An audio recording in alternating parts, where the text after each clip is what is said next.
She's completed 2 degrees, an honours year, a Master's of Clinical Psychology and Clinical Neuropsychology, and a PhD. Many people manage their MS in different ways.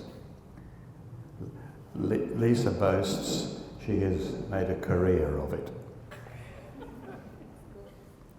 And the overall aim of her current research is to improve the assessment and treatment of depression in MS. I think that's still your current major project. Look, I just can't help myself but get involved in everything, but but it's one of my passions. But our talk today is about a different area. It's about, I've talked about socialisation, but it's more than that, it's lifestyle. It's about non-medical activities that have a significant or a potentially significant impact on neurodegenerative diseases generally, but MS in particular. And so I'll ask you to welcome Lisa Grech. Thank you.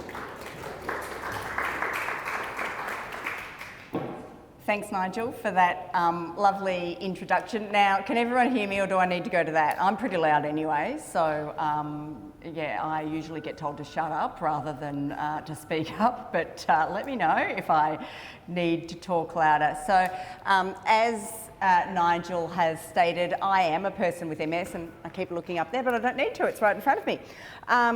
And I am a senior research fellow at Deakin University, and an adjunct at Monash University, where I was previously employed. I'm a registered psychologist as well, so I do see clients, and as Nigel has stated, I'm a person with MS. So you are my favourite people to actually present to. I'm a nervous presenter usually, but you are my people, so this is where I am at home. So thank you all for having me. Right, now, I haven't presented in this room before, and so I realised when I walked in today that it's not quite the same standard that we're used to, and you're not actually going to be able to see that slide unless you've got ridiculously good eyesight. So what I will do after this is I am going to send the slides to Nigel so he can send them on so you don't lose any information.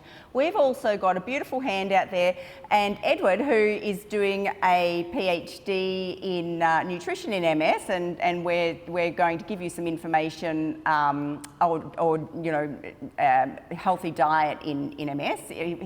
We're going to give you some information. He's going to hand out some handouts to you so that you don't, feel like you need, because I'm going to go through a substantial amount of information today, and I am a person with MS. There's no way I could hold it. I don't think the average person could hold what I'm going to cover. So it's a snapshot of all things lifestyle, not all things actually, but a number of things lifestyle that you can do to maximise your outcomes in MS. So let me talk through this nice little diagram that I've made. So basically we get MS and there's things we can't change. We can't change our age, and that does have something to do with how we progress. We can't change our gender. We know that males with MS progress at a generally more rapid and progressive rate than females. We can't change generally our socio-economic status, although I have been trying to marry rich. And we can't change our baseline disease. So we get MS, and some people, like me, have an exacerbation, and then it's all pretty quiet. Other people have an exacerbation, and then it's an exacerbation and exacerbation, and they can't get on top of it. Or else, even without an exacerbation or a relapse, that's another name for a relapse, they might have this steady decline.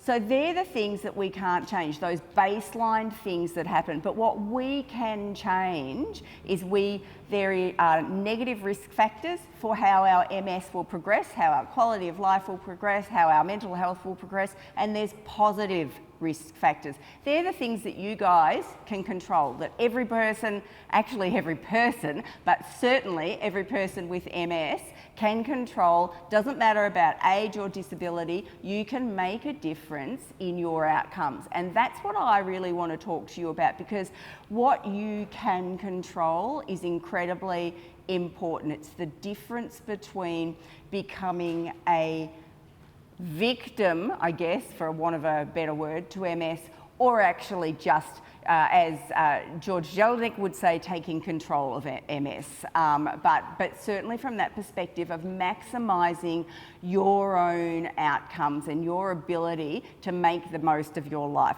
So basically, our negative and positive risk factors then will feed into things like our brain's ability for neuroplasticity, for inflammation, cardiovascular health. We know that that is one of the main things that is comorbid in MS. So people with MS have a very high risk of comorbidities. That's extra diseases that come, you know, when you've got MS, you're not off the hook from anything else.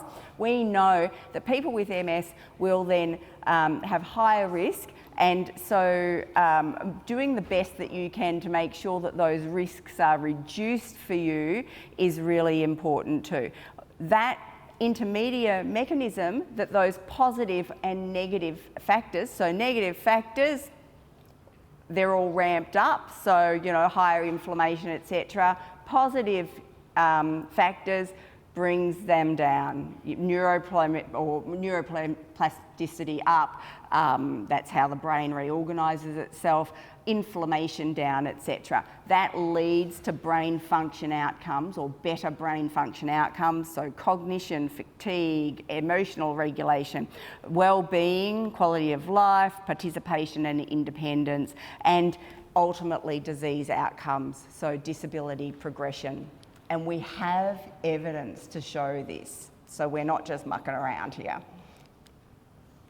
Right, so some of the things you can do beyond MS medication, and I just want to highlight to you, I take my MS medication and I am not in any way suggesting that that should stop. I know that for some people with very progressive MS, I don't know whether there's anything that's now approved for all progressive MSs, or types of MS, I'm not quite up with it and should be, but certainly if your neurologist has prescribed a medication for your MS, you should be taking it. So this doesn't ride that out, that's my disclaimer, don't sue me.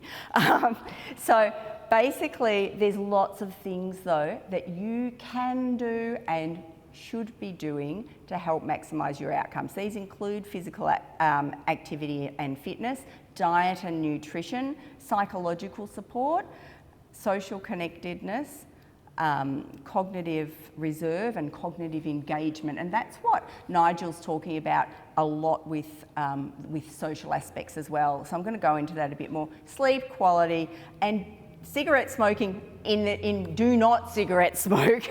So I am not saying here cigarette smoking should be something you should be doing, but if you are smoking, if there's one thing that you can do, the evidence is so strong that cigarette smoking will progress your condition and also will lead to onset. Passive smoking doesn't, well, I'll go a bit into this later, but passive smoking does lead to onset. So we're talking about genetic risk before. It's a little bit lower than what was suggested, but that's okay. I might actually do a genetic risk thing and put it on my website for you. But we're talking about that before. If you're a smoker and you've got kids that are exposed to smoke, that increases their risk. So it turns on those genetic links. So these are things that you can do to actually improve your outcomes, but also outcomes for your kids. Right, so I'm moving through things really quickly because I want to get through all of this before Nigel says, go on, time's up, off you get. But basically, if there's one thing we know, physical activity and fitness has the strongest evidence for it providing good outcomes in MS. We know that people with MS, even when accounting for disability, engage in more sedentary behaviour. So I'm talking about that they sit for longer, basically. We all sit for longer. And we engage in less formal exercise. There's lots of reasons for that. You know, barriers aren't actually only disability. Barriers are, you know, depression. That's one of my little babies. You know, it might be things like, I don't know, getting NDIS to pay for a support worker to get you there. There's so many other things that are actually barriers. So it does make sense, but we want to work towards getting rid of those barriers. We want you to work towards getting rid of those barriers to do what you can do. So what we know is that there's strong evidence that exercise in MS will increase balance, increases walking ability and walking endurance, decreases fatigue and increases quality of life. There's moderate evidence, and so when I'm talking about moderate evidence, there's good evidence, but it's not quite as strong. So there's been less studies, or maybe there's been a few studies that have not found an effect for reduced depression from exercise, so better mental health, and increased cognitive performance. So these are the physical activity guidelines. And I do always laugh at these. Sorry, Edward. Edward has studied both nutrition and exercise. So even though he's doing his PhD in nutrition, I'm very aware that he's all over the physical activity stuff. But essentially, there's no one best exercise for people with MS. Anything is better than nothing, right? So if you're just going for a walk around the block, if you weren't doing it before, that is better than nothing. However, there are guidelines on how much we should be doing. Now, these are the guidelines that are for people generally. There are guidelines for people with chronic conditions and disability, but it doesn't let you off the hook, I'm afraid to say. It still means engaging in the same amount, just modified for safety for your disability. So moderate to vigorous, intense physical activity, 30 minutes or more most of the days. I know you're all about choking here. I go to the gym, try to go to the gym 4 times a week. I hate exercise, let me be honest. I like yoga, I will put it out there, but I do it because I know I have to do it. You know, I am doing it more days than not, but if I only get there 3 days and it tips the balance, I'm still okay about that. I'm still doing it. It doesn't mean that next week I'm aiming only for 3 days though. I'm not prepared to beat myself up that I got there 3 days. So what I'm saying to you is do what you can rather than not at all. So muscle strength, and this is really important because we know that osteoporosis is more prevalent in people with MS, and we also know that muscle sarcopenia, it's called, so muscle degeneration, is more prevalent. It makes sense, right? If you've got a disability and you can't move as much, then it is going to be more prevalent. So that's why we need strengthening exercise. But we also do balance is one of my things. I am awful with balance. We need to target things like our mobility with balance exercises. So a combination is the ideal, right? It's not just saying I'm going to do this and that's that. I do water aerobics a couple of times a week. I do yoga once a week. I do a strength exercise once a week. You should be doing it twice a week, but you know, again, there's only so much you can fit in. But then I do walking on top of that as well. So here we can see here that the best support for physical activity, so for fatigue, is resistance, aerobics or combination, so just doing it all, getting that body moving. Quality of life, resistance, aerobic, combination as well. Strength, resistance training wins out there, obviously. Walking and mobility, combination, because you do need strength and balance. And balance and falls, balance training. And falls are hugely prevalent in MS, as you guys probably know. I fall over at least a couple of times a year. I've given myself a blood nose, a black eye. You know, I still refuse a walking stick or a walker or anything like that. So I'm not saying I'm ideally compliant either, but this is why exercise is so important as well, to limit that, you know, I guess, you know, harm we do to ourselves. Right, now we're moving on to diet. So we know that there is intense interest with people with MS around diet. So there was a study that said that lifetime interest is about 22% and current interest, so people actually doing something with their diet in MS, is about 17%. I was surprised at those when I saw those. It was a meta-analysis, so that means they bring all the information together. I was surprised at that because I actually thought it was higher than that, it would be higher than that. There's just so much interest. There's all these diets that get thrown at you.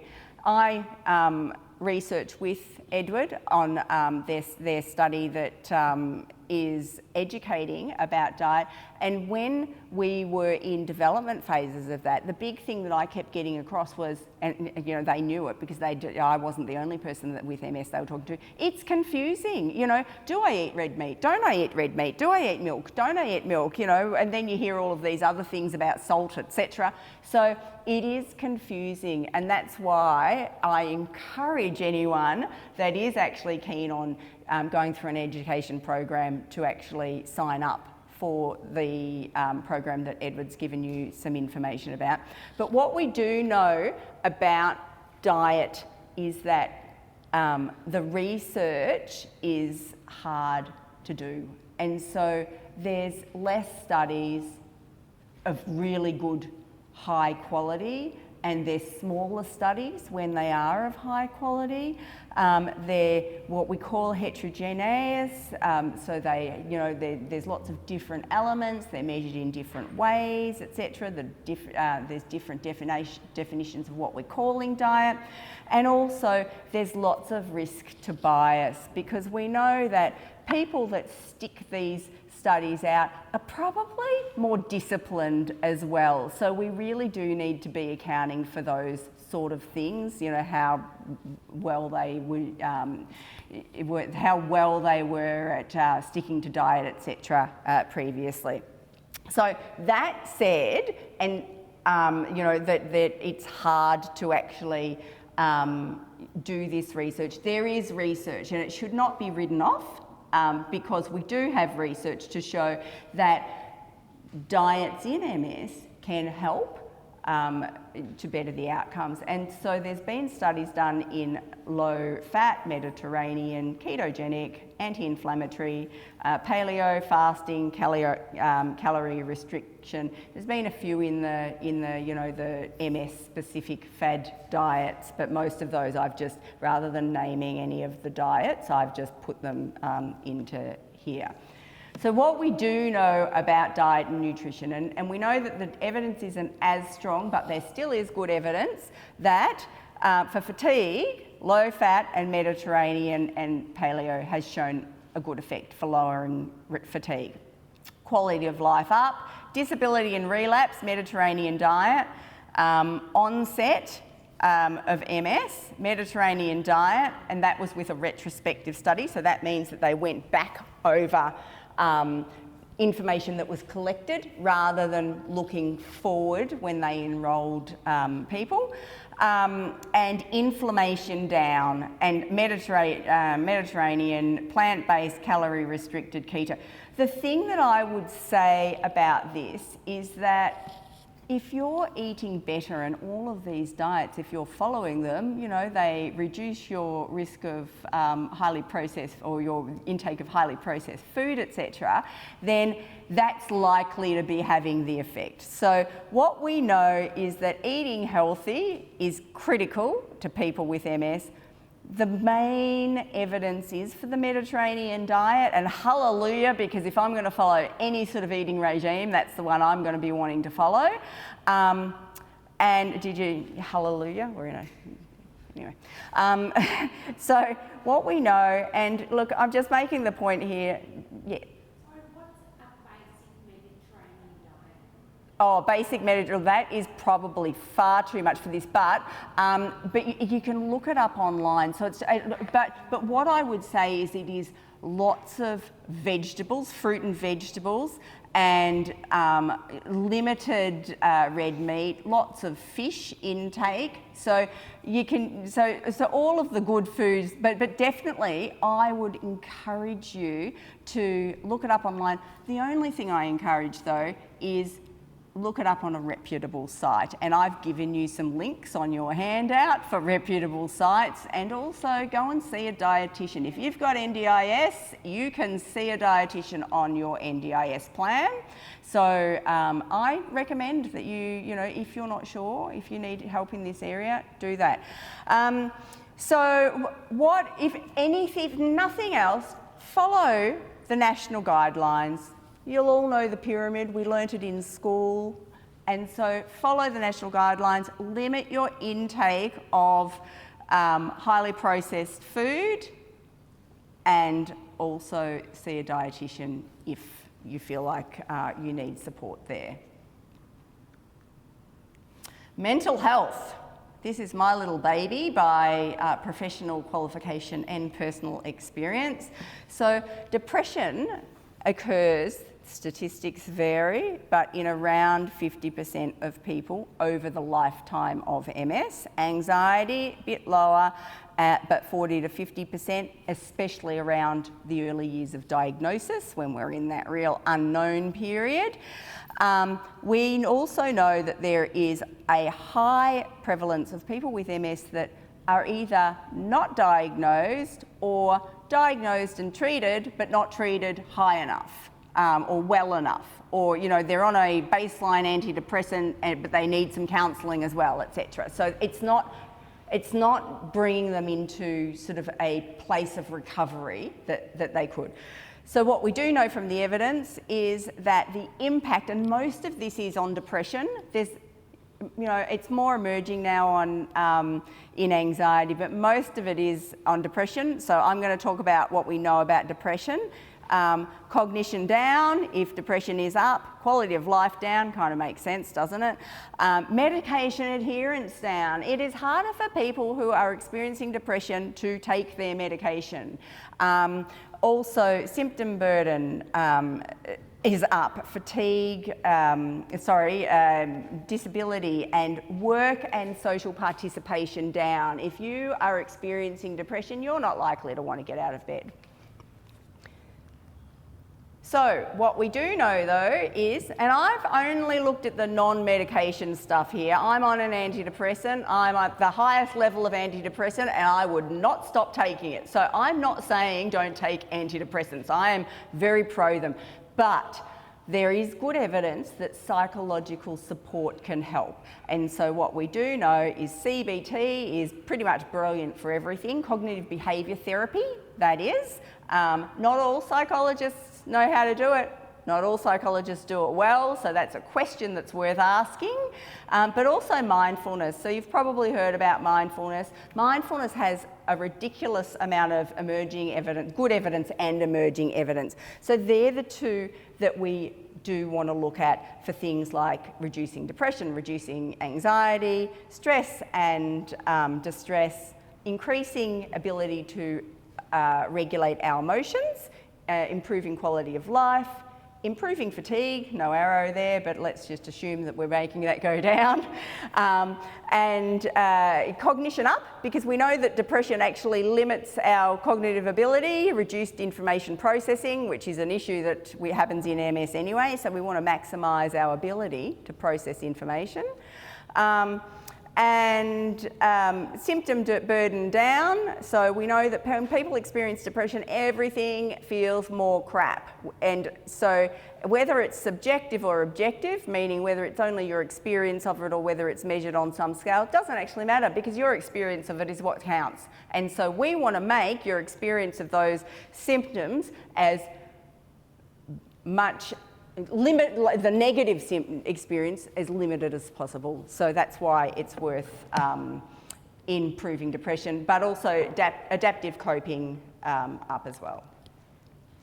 Social connection. So social connection is huge. So am I going all right for time, Nigel? I know that you might just, yeah, cool.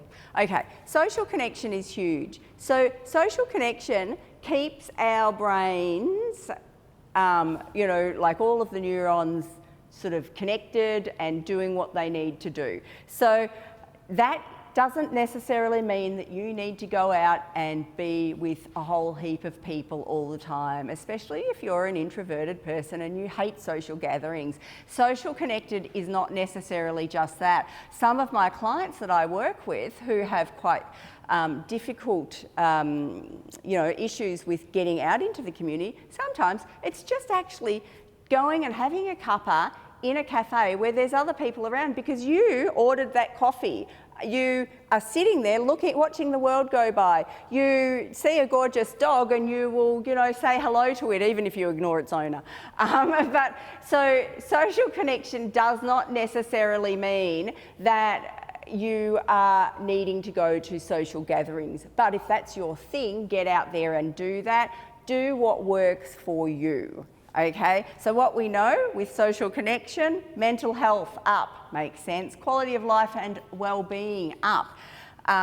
Fatigue down, coping and resilience and self-efficacy up. And some of that might be from being able to talk to people about it that you wouldn't have done otherwise. Loneliness down, that makes sense. Medication adherence, healthy lifestyle and self-management adherence up from social connection. Functional and physical outcomes up. So they are things like, walking endurance and ability, etc. And cognition up. And so we know that this is emerging evidence. And so I've popped that there. So if you've got social support, we know that cognition is generally improved. Just a question there. Yeah. The hardest thing is when you're like that, Yeah. it's like someone to talk to that understands where you're coming from, and like you say, I've got other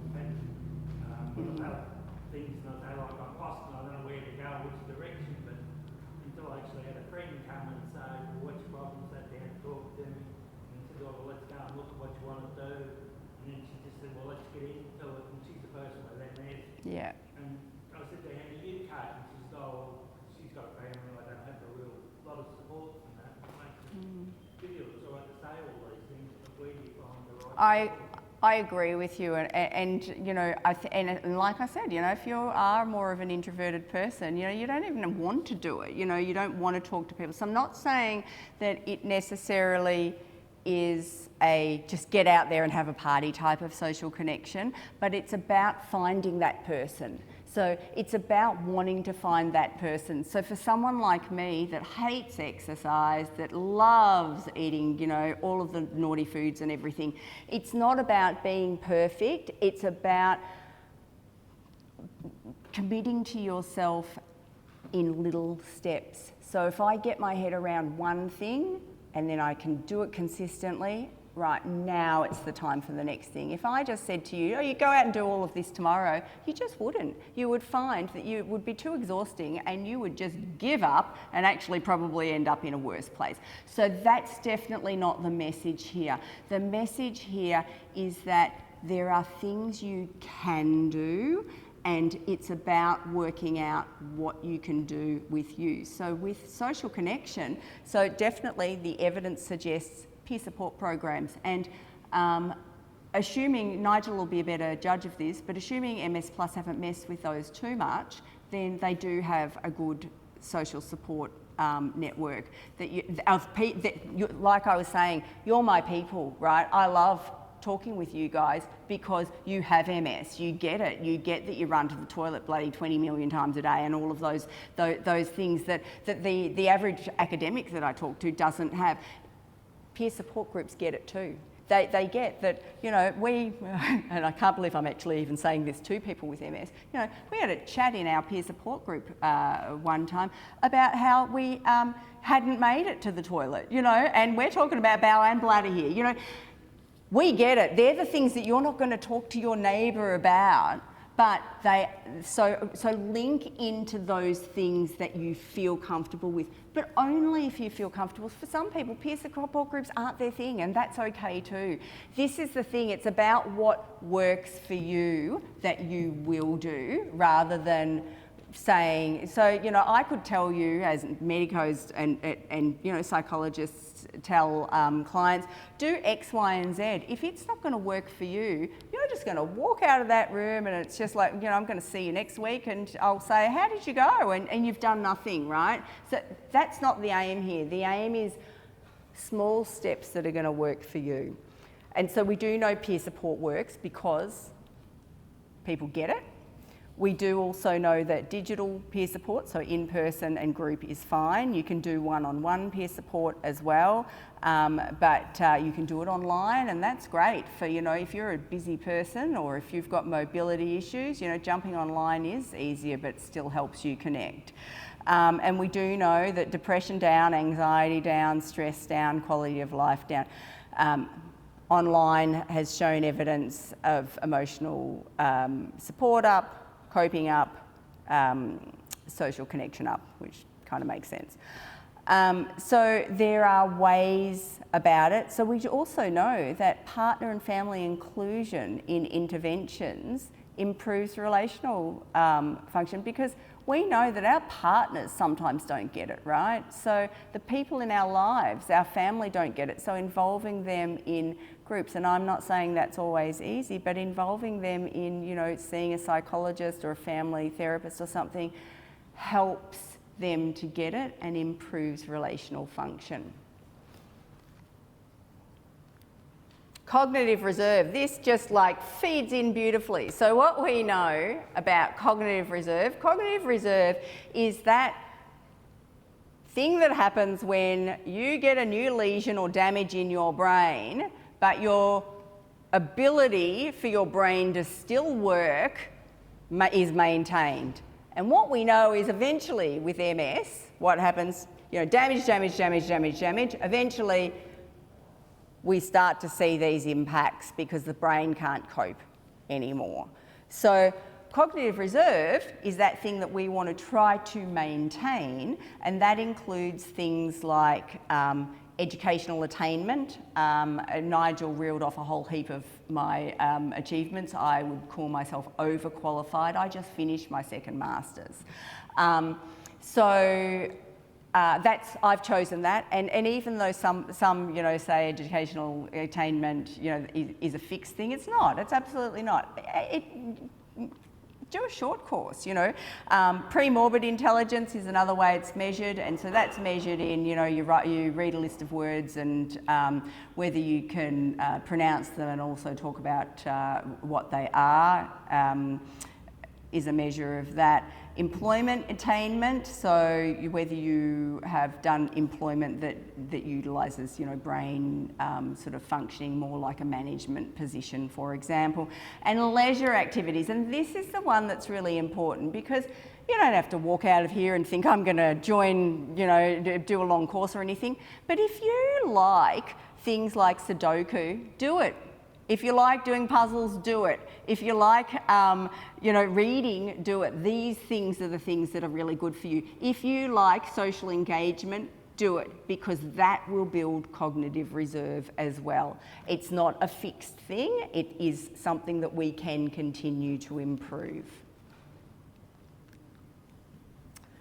Okay, so research shows that cognitive reserve and engagement is protective against brain pathology and cognition, and so that was particularly related to verbal fluency. Many of you have probably been given that test of say as many words that begin with X letter in a minute. That's what we're talking about with verbal fluency. So, but if we talk about that in real terms, we're talking about when you've got that word on the tip of your tongue, but you can't talk about it. You can't actually get it to come in. It's in there, right? And that's a very common thing that occurs in MS. So we do know that getting the brain working with puzzles, etc., cognitive reserve is going to help you in that area. So It doesn't protect against the relationship between disability and cognition, so it's not a magic,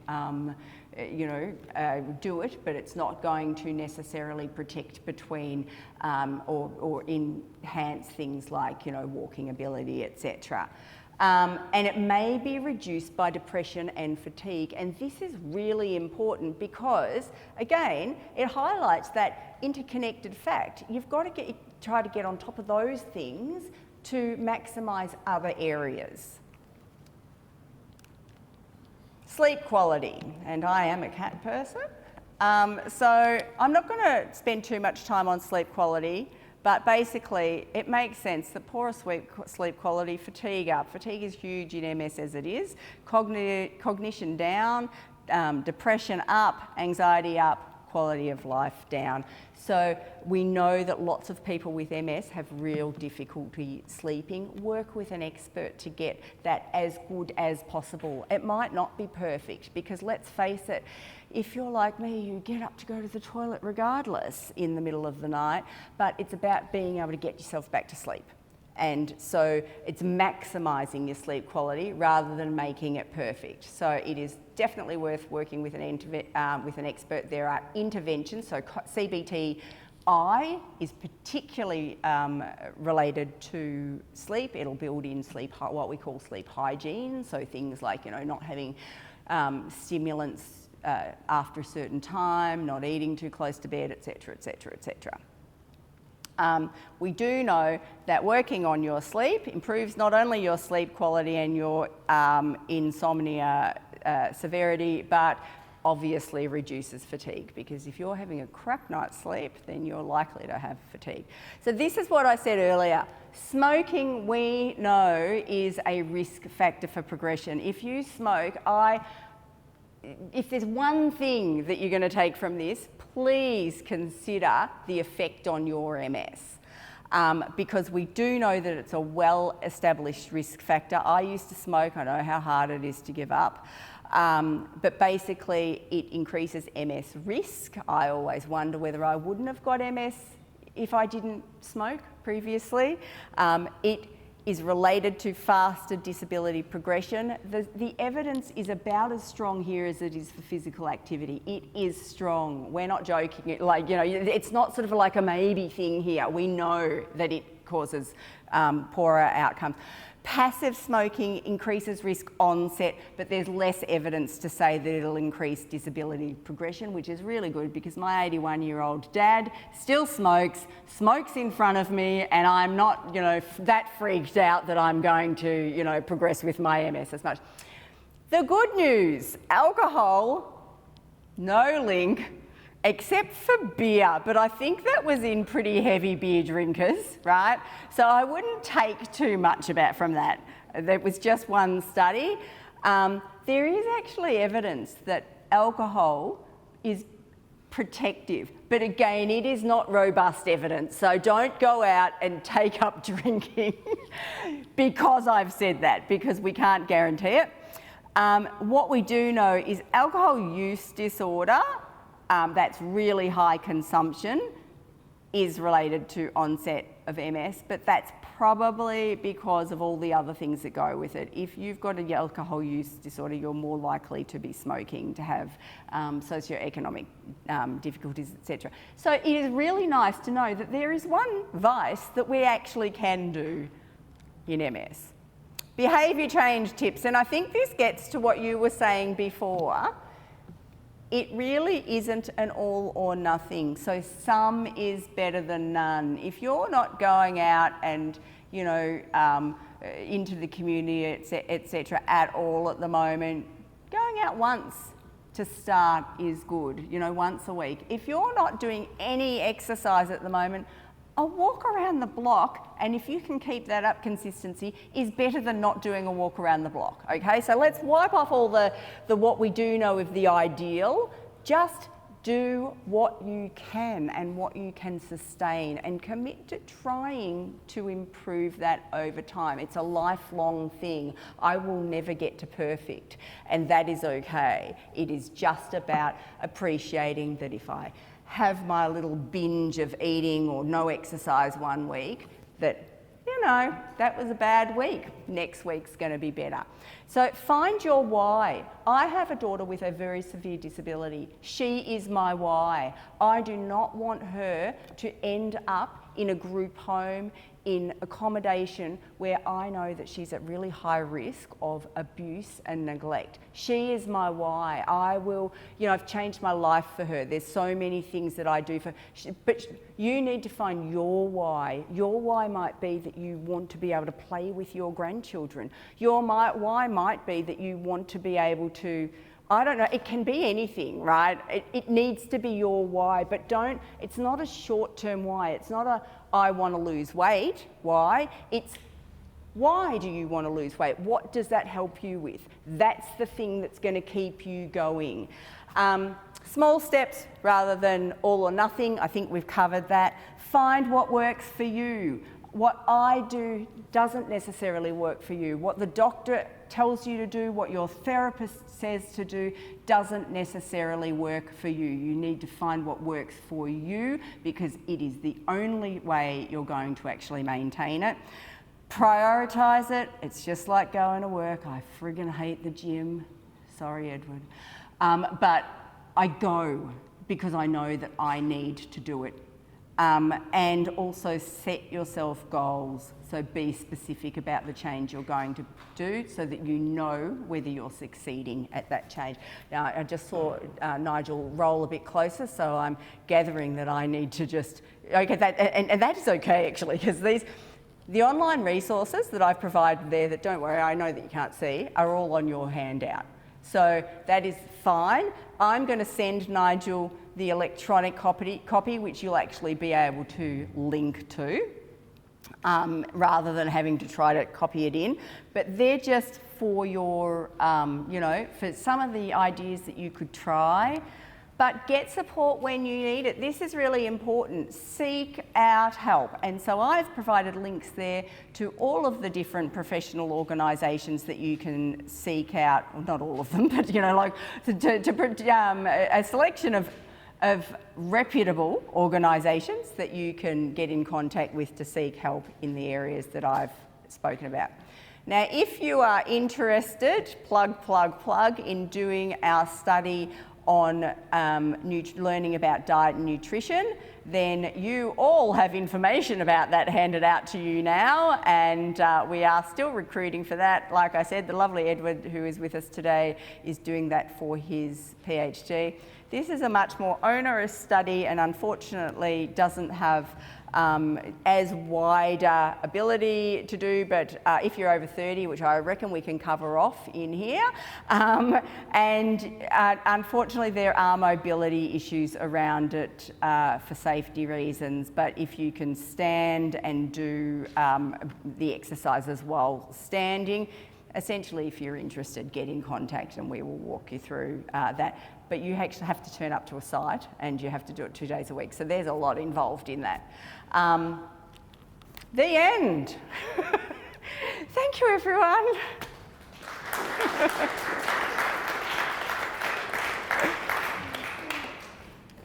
Thank you, Lisa. That was wonderful. And we do have time for a few questions. I've got a couple for you to start with. It's a very important area, and obviously from what you say, there has been a fair bit of research into it, but we hear overall about the research or the products. I mean, if there's a new drug discovered, it's headlines, but you don't see headlines or any real information about lifestyle benefits for neurological diseases generally. Yeah, that's right.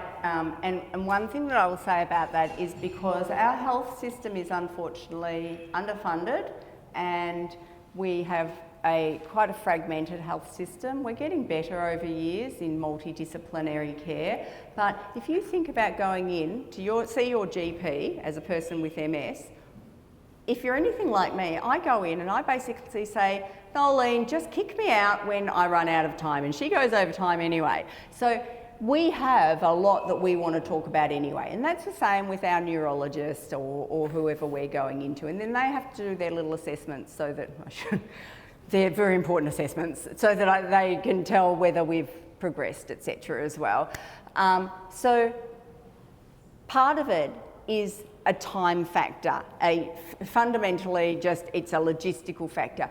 But another part of it is that they are not trained in this. So if you're going to see your neurologist, we did research, and you know, some of it is that they just didn't feel comfortable in, you know, in what to do if a person has depression. It's easier just not to fit it in, you know, to the assessment. But also, then what do they do if they, you know, are you doing more physical activity? What they'll usually say is, well, you should do more physical activity. Some of it also, unfortunately, is a liability fact, you know, that they're not trained in that area and therefore they're not going to make recommendations that they're not trained in as well. So it's multifactorial why we don't hear as much of it. Part of it is that it's not as sexy as you know, finding a cure for MS, and so therefore it gets less said about it from that perspective, because we all want a cure for MS, right?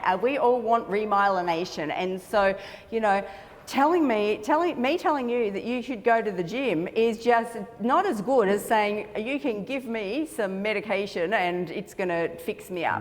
Like I said, I take an antidepressant. I take an antidepressant because I know that that's a pill that I can take every day, and I can just do it every day regardless of whether I want to do the work or not, okay? So there's a little bit of that involved, Nigel. It's what we know we can get people to do, and taking a medication is more attractive to people often, but it's also easier for medicos, and it's also got more solid evidence usually, because you can do cleaner trials in it. So you can't do as cleaner trials in exercise and nutrition. So there are lots of reasons, but that's why it was so important for me today to give you the links so that you can actually have a look at some of this information. Get in contact with MS Plus about, you know, they've got a whole webinar series, etc. There's good stuff out there. Unfortunately, it's not as accessible as, you know, the news doesn't pick up on the latest study about exercise in MS, but they will definitely pick up on the latest study, even if it's in mice, about a new cure. Yeah. And my other question is, given the clear evidence of the impact of lifestyle factors on the progression of MS, yep. Is there any evidence that apart from smoking there's an involvement in the initiation of MS? So definitely smoking is your key one there, but also there's evidence for alcohol at disordered levels. Okay. There's less evidence that sedentary behaviour, for example, so lack of or no reliable evidence that I know of is actually related to onset. So it's more related to symptoms and progression. That the lifestyle. So essentially, you get MS, but then it's about doing what you can do to maximise, you know, good outcomes. Questions from the floor, please.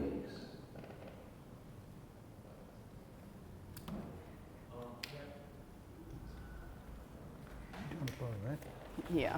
Oh, thanks.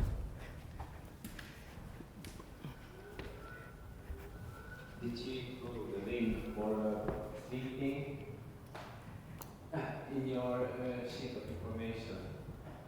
Sorry? Your the sleeping? Yes. Now, what's the question about it? Your accent is challenging my poor hearing. That's okay. Is there a link in your information? Is there a link to do with sleeping? At onset? No. No. How to deal with sleep issues? Oh, there is. There is a. Hang on. Let me just double check that Yep. Don't you worry about that. I have put sleep quality in here. No, I haven't. Oh, have I? The top one, sleep support.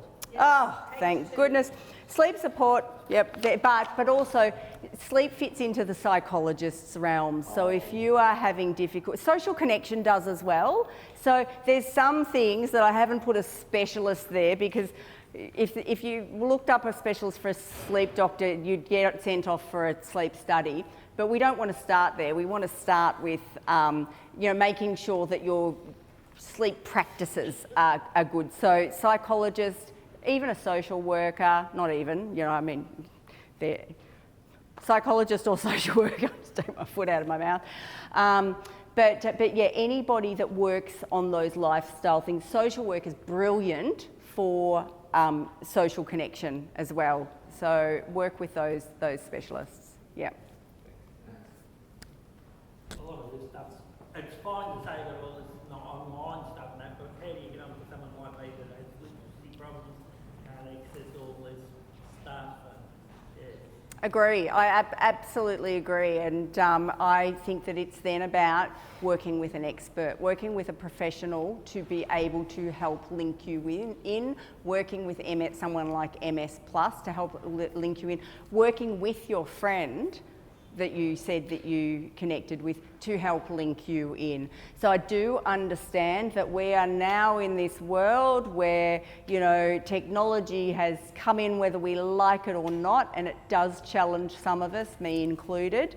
But it is about working with the people you need to work with to help you access that information.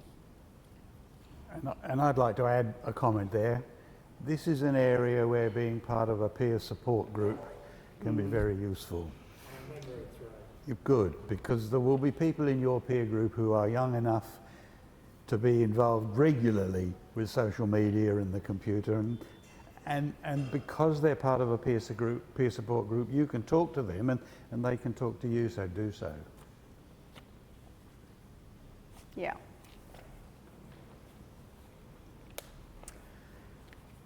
Well, fantastic presentation, Lisa. Thank you very much indeed. No worries. It's an area where... Oh, thank you, sorry. It's an area where, because it gets less publicity, one fears there is less research going on than there ought to be. And one is suspicious that money has a significant impact. You discover a new drug, the potential for big earnings from that is valuable. But if you discover that, I don't know, high-riding somebody is a way of reducing MS, there's no money to be made from that. But